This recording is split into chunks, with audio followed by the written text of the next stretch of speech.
నిమిషప్రియ. ఎంతో హాట్ టాపిక్‌గా ఒక నేషనల్ ఇష్యూగా మారిన ఈమె గురించి మీరు ఆల్రెడీ వినే ఉంటారు. అయితే అసలు ఈమె ఎవరు? ఇండియన్ అయిన ఈవిడ యెమెన్‌కి వెళ్లి అక్కడ ఉరిశిక్షకి గురవ్వడానికి కారణాలు ఏంటి? అన్న విషయాల్ని ఈ వీడియోలో డీటెయిల్‌గా ఎక్స్‌ప్లెయిన్ చేసుకుందాం. సో లేట్ లేకుండా let's get into the video. Nimishapriya 1989 జనవరి 1న కేరళలో జన్మించారు. చిన్ననాటి నుంచి స్టడీస్‌లో ప్రతిభ చూపించిన ఆమెకి ఒక చర్చ్ ఆర్థికంగా సహాయపడింది. ఆ సహాయంతో ఆమె నర్సింగ్ కోర్స్‌ని పూర్తి చేశారు. స్కూల్ ఫైనల్ ఎగ్జామ్స్ క్లియర్ చేయకపోవడం వల్ల కేరళలో నర్స్‌గా పనిచేయడానికి సాధ్యపడలేదు. ఆమె చేసిన నర్సింగ్ కోర్స్ ఆధారం చేసుకుని జాబ్ కోసం 2008లో యెమెన్ కంట్రీకి వెళ్లారు. అక్కడ యెమెన్ క్యాపిటల్ అయిన సనా నగరంలో గవర్నమెంట్ హాస్పిటల్‌లో నర్స్‌గా వర్క్ చేయడం స్టార్ట్ చేశారు.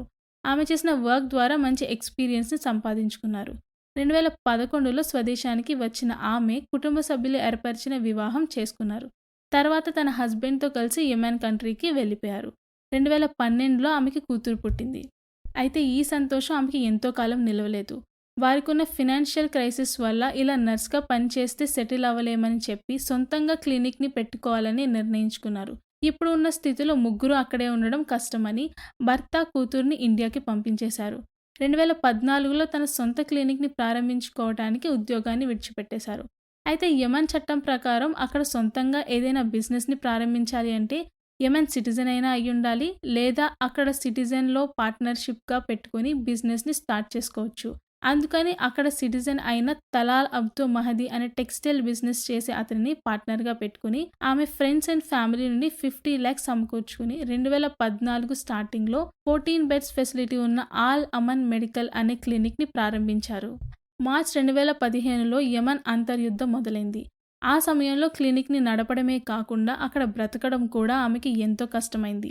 అయినప్పటికీ తను అప్పు చేసిన డబ్బుని, క్లినిక్‌ని పెట్టడానికి ఆమె పడ్డ ప్రయాసను పరిగణలోకి తీసుకుని ఏది ఏమైనా సరే క్లినిక్‌ని రన్ చేయాలి అని నిర్ణయించుకున్నారు. అంతేకాకుండా ఆమె భాగస్వామి అయిన మహదీతో సమస్యలు మొదలయ్యాయి. ఆమె చెప్పిన ప్రకారం మహదీ నిమిషా నుండి పూర్తిగా తన బిజినెస్ ప్రాఫిట్స్‌ని దొంగిలించి, బిజినెస్‌ని తన ఆధీనంలో ఉంచుకొని ఆమెని శారీరకంగా బెదిరించి, మానసికంగా వేధిస్తూ 2015 జనవరిలో నిమిషా తన కూతురు, భర్తని చూడడానికి ఇండియా వచ్చినప్పుడు ఆమెతో మహదీ కూడా వచ్చాడు.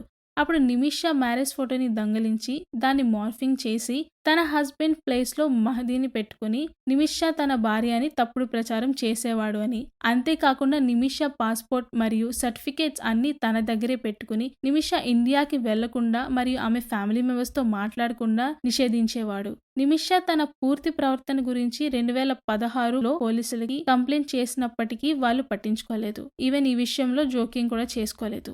ఇంకా అతని ప్రవర్తనకు విసిగిపోయిన నిమిషా ఎలాగైనా ఇండియాకి వచ్చేయాలి అని నిర్ణయించుకుంది. కానీ ఇండియా రావాలి అంటే పాస్‌పోర్ట్ కావాలి. ఈ పాస్‌పోర్ట్ కూడా మహదీ దొంగిలించి దాచేయడం వల్ల ఎన్నిసార్లు నిమిషా పాస్‌పోర్ట్ అడిగినా ఇవ్వకపోగా మ్యారేజ్ చేసుకుంటా ఇక్కడే ఉండిపో అని మహదీ నిమిషాను ఇండియాకి రాకుండా అడ్డుకునేవాడు. ఇంకా ఎంత ఆలోచించినా వేరే మార్గం లేకపోవడంతో జూలై 2017న కెటామైన్ అనే మత్తుమందుని నిమిషా మహదీకి ఇచ్చింది. ఇలా స్పృహలో లేని మహదీ నుండి తప్పించుకొని ఎలాగైనా ఇండియా వెళ్ళిపోదామని అనుకుంది. కానీ ఓవర్ డోస్ అయిపోవడం వల్ల మహదీ మరణించాడు. దాంతో ఏం చేయాలో తెలియక తన ఫ్రెండ్ సహాయాన్ని తీసుకుని మహదీ బాడీని వాటర్ ట్యాంక్‌లో డిస్పోజ్ చేసింది. యెమెన్ గవర్నమెంట్ 2017 ఆగస్టులో నిమిషాని సౌదీ అరేబియా బోర్డర్‌లో అరెస్ట్ చేసింది. అలాగే ఆమెకి హెల్ప్ చేసిన ఆమె ఫ్రెండ్‌ని కూడా అరెస్ట్ చేసి జీవిత ఖైదీగా శిక్షని విధించింది. 2018లో యెమెన్ కోర్టు నిమిషా నేరం చేసినట్టుగా పరిగణించి మరణశిక్షని విధించింది.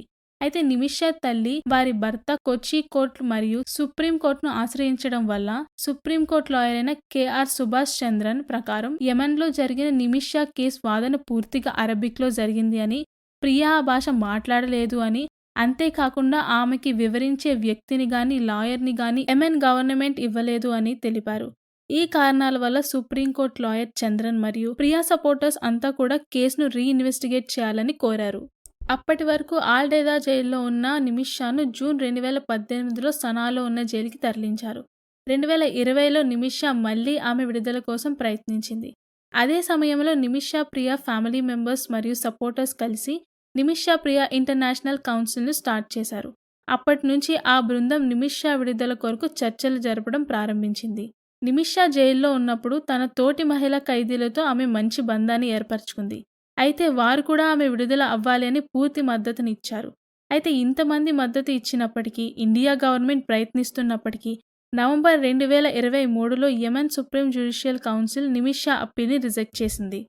2017న ఇండియా ప్రత్యేక అనుమతి లేకుండా యెమెన్కి ప్రయాణించడానికి నిషేధించినందుకు ఏప్రిల్ 2024న నిమిషా భర్తను, తల్లిని, కుమార్తెని యెమెన్కి వెళ్లగలిగారు.